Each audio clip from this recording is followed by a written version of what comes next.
The Adventures of Tom Sawyer by Mark Twain. Longman Simplified English Series. Read by Siriya Boonlert.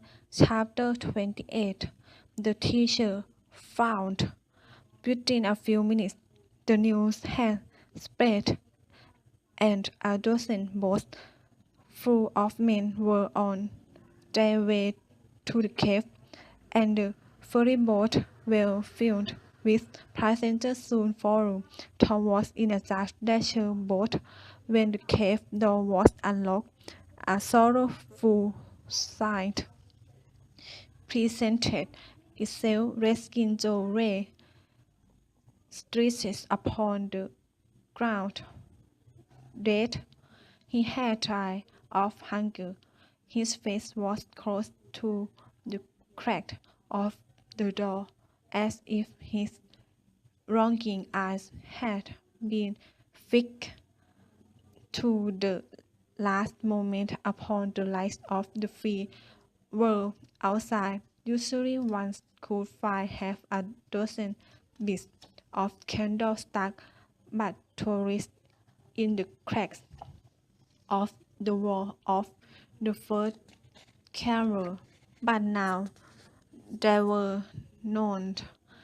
The prisoner had searched for them and eaten them. He had also managed to catch a few bats, and these also he had eaten, leaving only their corns.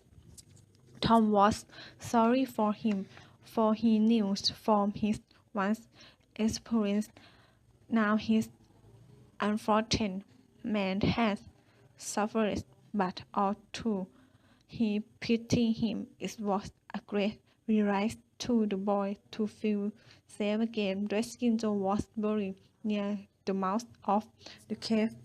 The morning after the funeral, Tom took Huck aside to have an important talk.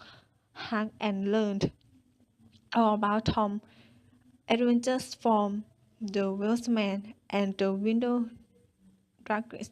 By this time, Huck described his entry adventure on Cardiff Hill, for Tom had only heard the Welshman part of it. Well, said Huck, finally, I expect that the money in the box has gone from number 2.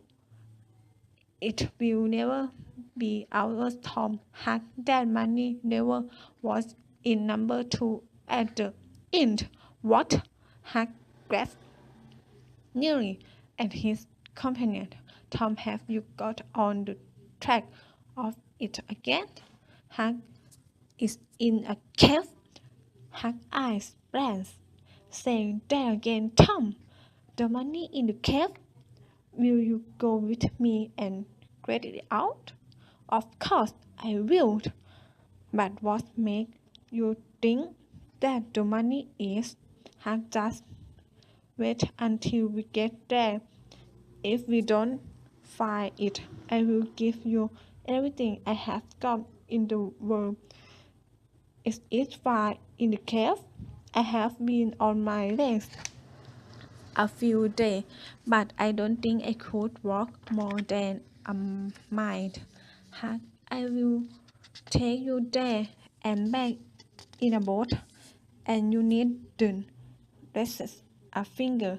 Let's start now, Tom. All right, we want some bread and meat and our peppers and a few bags and 2 or 3 quiet strings and some of those new things they call messes. At noon the boys set out in a boat borrowed from a villager who was absent when they were swallowed mice below cave. Well, Tom said, can you see that white place off there? Where there been a landslide? Well, that's where the hole is. The land. And Tom proudly marched into some stick buses and said, "Here it is, the finest hole in the country. I have always wanted to be a robot, but I knew I had to have something like this first. We will keep it a secret and tell only Joe Harper and Ben Rogers because of course there must be a gang for style Tom Sawyer's gang. It sounds splendid, doesn't it, Huck? It does, Tom and home. Shall we rob? Oh, almost anybody. We will lie in wait for people, as robbers usually do, and kill them. No, don't always. I will hide them in the cave till they can pay a ransom. What's a ransom? Money. You make them get all they can from their friend, and after you kept them a year, you kill them if they haven't collected the money. Only you don't kill the woman.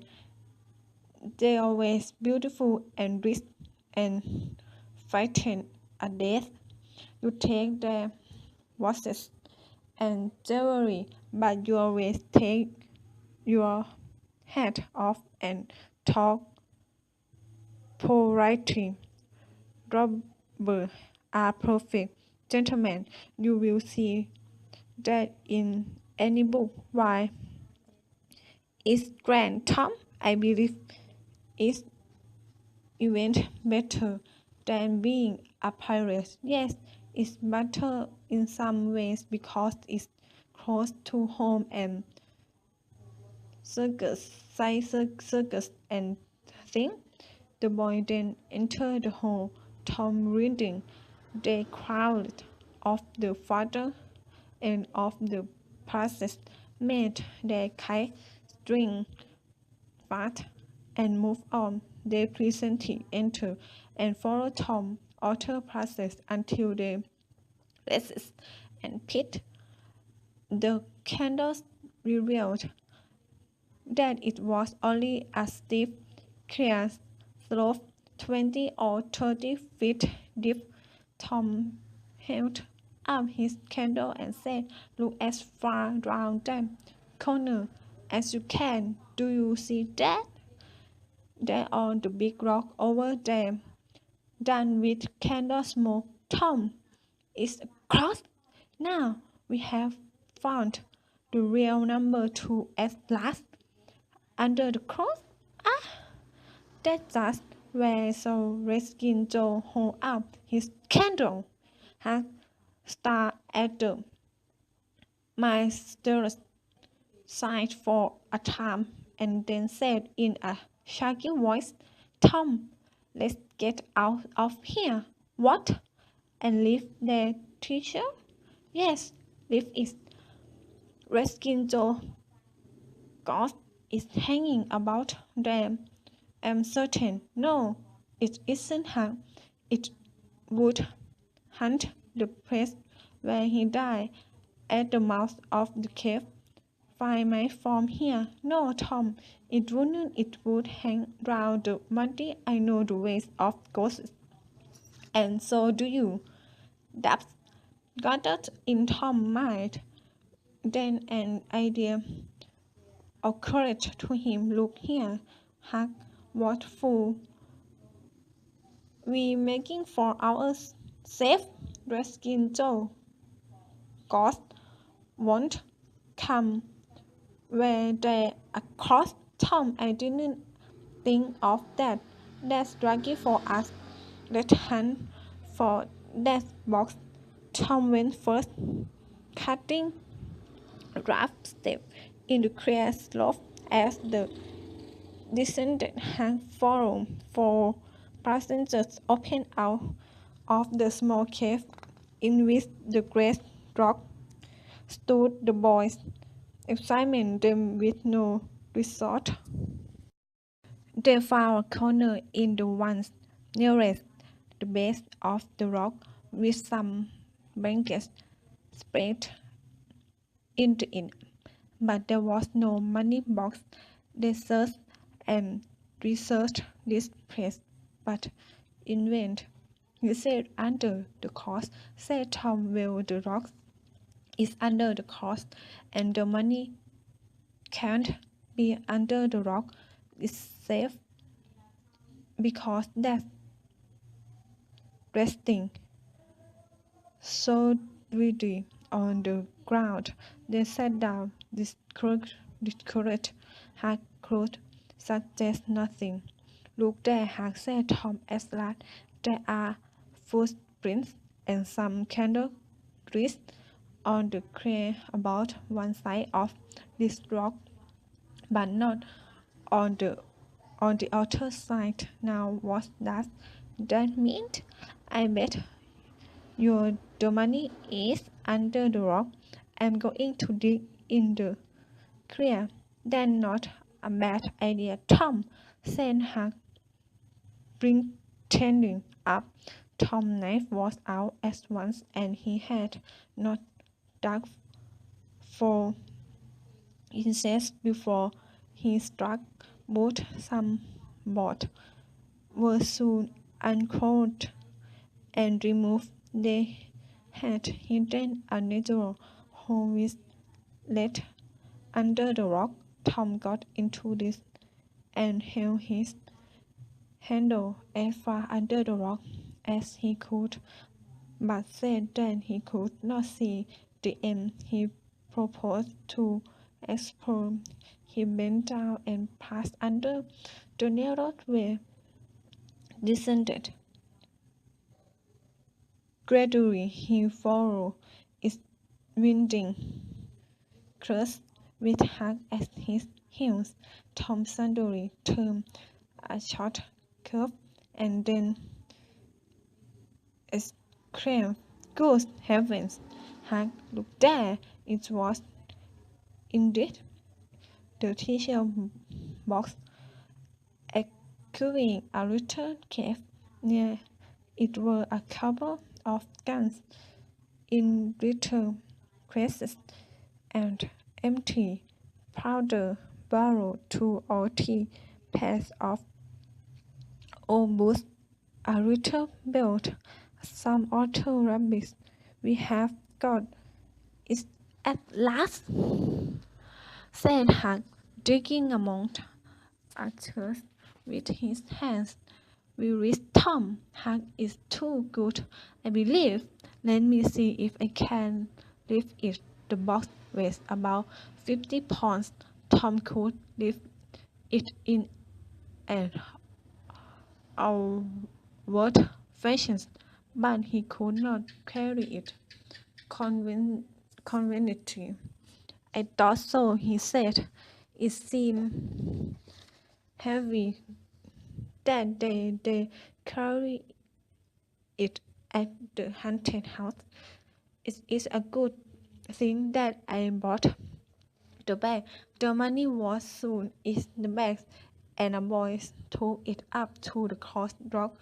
Now let's fetch the gun and thing, said Hag. No, Hag, leave them there. They are just the thing to have when we go dropping. We will keep them there all the time and hold out meeting there too. They soon came out into the buses and have lunch and smoke in the boat. Tom rowed back in the long twilight, and they landed a little after dark. Now, Hag, said Tom, we will hid the money in the window bushes, and I will come up in the morning, and I will carve out a device. Then we will hunt for a safe hiding place for it out in the wood.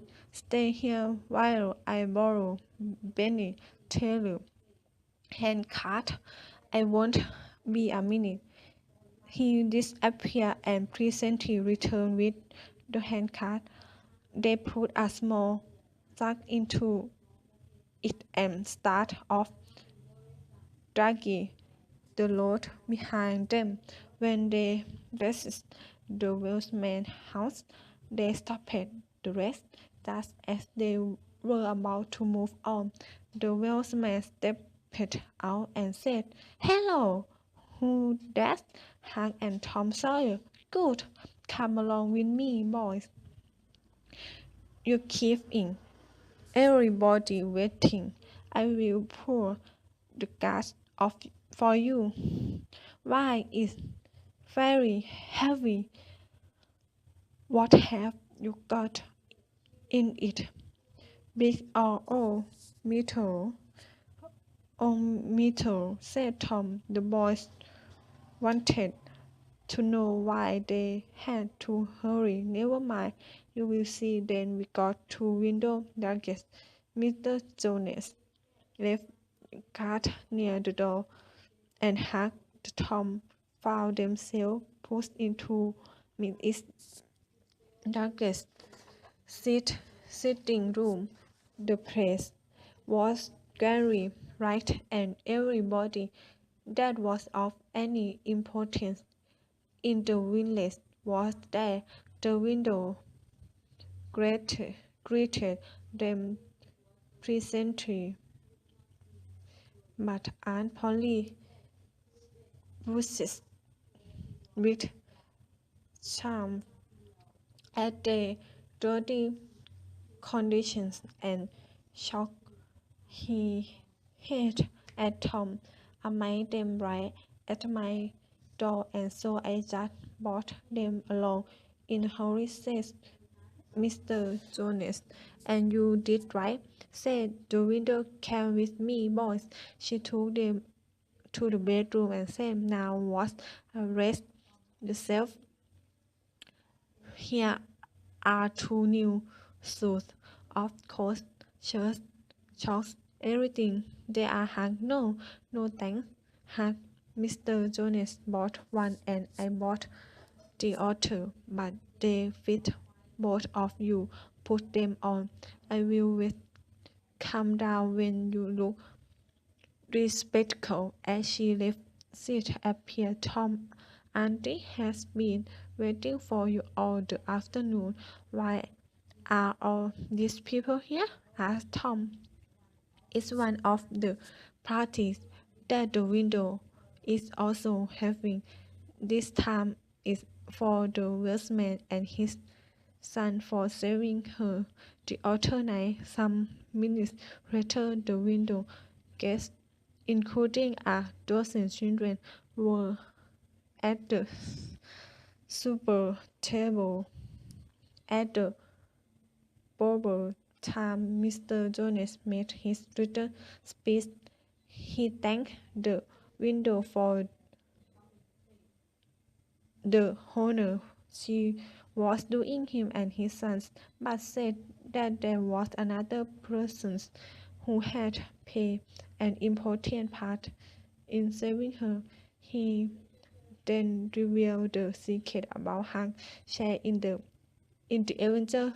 The widow heaped thanks and praise upon Hank, who already suffering from the discomfort of his new clothes, had now to suffer a greater discomfort, request and applause of everyone. The widow said that her house was now Hank's home, that she meant to have him executed, and that when she could spare the money she would start him in the business in the modest way Tom Chance had come. He said Hank doesn't need it. He risked the silence was a written word. Tom broke it. Hank got Lots of money. Oh, you needn't smile. I can show you. Just wait a minute. Tom ran outside the